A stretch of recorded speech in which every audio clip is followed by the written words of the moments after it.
अस्सलामुअलैकुम and welcome to my YouTube channel Ease Learning. आज हम ऑक्सफोर्ड प्रोग्रेसिव इंग्लिश बुक 7 का यूनिट नंबर 2 करेंगे एलिफेंट्स, जिसका आज हम टॉपिक करेंगे रिवेंज पार्ट 2। और आज हम पैराग्राफ नंबर 4 से स्टार्ट करेंगे, उसकी ट्रांसलेशन करेंगे। वीडियो स्टार्ट करने से पहले आपसे रिक्वेस्ट है कि अगर आपने चैनल को सब्सक्राइब नहीं किया तो काइंडली सब्सक्राइब कर लीजिएगा। तो चलिए अपनी वीडियो को स्टार्ट करते हैं। यहाँ पर बर्मीज़ सुपरवाइज़र से स्टोरी टेलर बात कर रहा है। वो कहता है कि प्रिकॉशन किस चीज़ के लिए है बर्मीज़ सुपरवाइज़र को। मैंने उससे पूछा, यानी स्टोरी टेलर ने, साइडलॉन्ग यानी एक तरफ और ग्लेंस यानी क्विक लुक, और नरम आवाज़ में कहा ये सिर्फ प्रिकॉशन के लिए है। अब कैंप में बर्मीज़ सुपरवाइज़र और मैं था, और मैकी थाइकेन था अपने टाइम में, यानी अपने उस घर में जो कि पोल पर बना हुआ था। पूरे दिन बारिश नहीं हुई, लेकिन शाम में बादल आने लगे और आसमान भर गया। और जैसे ही मैंने अपना लैंप बुझा दिया और अपने मैट पर लेट गया, वहाँ कोई भी आसमान पर स्टार नज़र नहीं आ रहा था। फिर जल्दी तूफ़ान आ गया और बारिश भी बहुत तेज़ थी। रेन पोरिंग डाउन का मतलब है rain falling in large drops and with lot of force. और बिजली पील यानी रिंग, बिजली की आवाज़ आ रही थी, रिंग हो रही थी। बैक एंड फोर्थ मीन्स आगे पीछे, पूरी वैली के आसपास। मैं सो चुका था 1 या 2 घंटे तक। फिर मैं उठ गया बारिश की आवाज़ से। पानी लेकिन लीक हो रहा था बैम्बू रूट से। मैं दोबारा सोने ही वाला था, लेकिन मुझे दोबारा बारिश की आवाज़ आई। बहुत थोड़ी थोड़ी लेकिन ब्रेकेबल, यानी थोड़ी थोड़ी देर के बाद आवाज़ आ रही थी। बहुत दूर से टिंगलिंग की आवाज़ आ रही थी। ये बहुत दूर थी लेकिन बहुत जल्दी जल्दी, यानी फ़ौरन आवाज़ आ रही थी। इसकी क्विकली आवाज़ आ रही थी। और जैसे जैसे ये आवाज़ करीब आती गई तो मुझे ऐसा लगा जैसे ये मेरी गलत फहमी है कि ये एलिफेंट की बैल की आवाज़ है।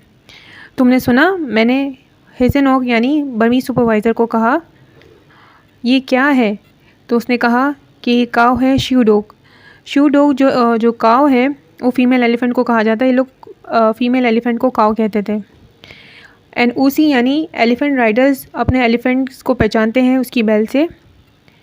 वो उसकी आवाज़ को फॉलो करते हुए उसके पीछे पीछे चलते हैं। और वो जब रात के वक्त, सुबह के वक्त ऊपर चढ़ाई कर रहा होता है, रात को शिकार करके जंगल में, तब वो उसकी आवाज़ से पहचान लेते हैं। यानी रात को वो शिकार करते हैं एलिफेंट्स, और सुबह जो है वो ऊपर की तरफ जब चढ़ रहे होते हैं तो उनकी आवाज़ आती है ब्रिंगिंग की, जिससे उनके एलिफेंट राइडर उनको पहचान लेते हैं। हो सकता है, मैंने एक्शन लेते हुए कहा, इन हालात में श्यू डॉग डर गई होगी तूफ़ान से। हो सकता है उसने तोड़ दी हो अपने चेन यानी फेटर्स। अगर वो उसको तोड़ कर निकल गई, बर्मीज़ सुपरवाइज़र ने कहा, अब भी इसके पाँव में ही होगी फेटर्स। वो खामोश हो गया, अपने आप को पॉज किया और कहा, मुझे तो कोई आवाज़ नहीं आ रही। नहीं, कोई हो सकता है इससे कोई इंसान रिलीज़ करके ले गया हो। फिर मैंने कहा, लेकिन वो किसका हाथ हो सकता है? उसने मुझे खामोश करा दिया एब्रप्टली, मतलब अचानक से, और अपना हाथ उठाया, अपने हाथ का इशारा किया। अब बैल की आवाज़ करीब आ रही थी और हट भी हिल रहा था। जो इनका हट था जहाँ वो बैठे हुए थे वो भी हिल रहा था। एलिफेंट के ट्रेड यानी कदम से, स्टेप से।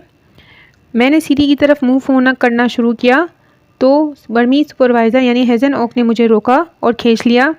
नहीं, उसने कहा, यहीं रुको। अगले ही मूवमेंट में आसमान फट रहा था लाइट से।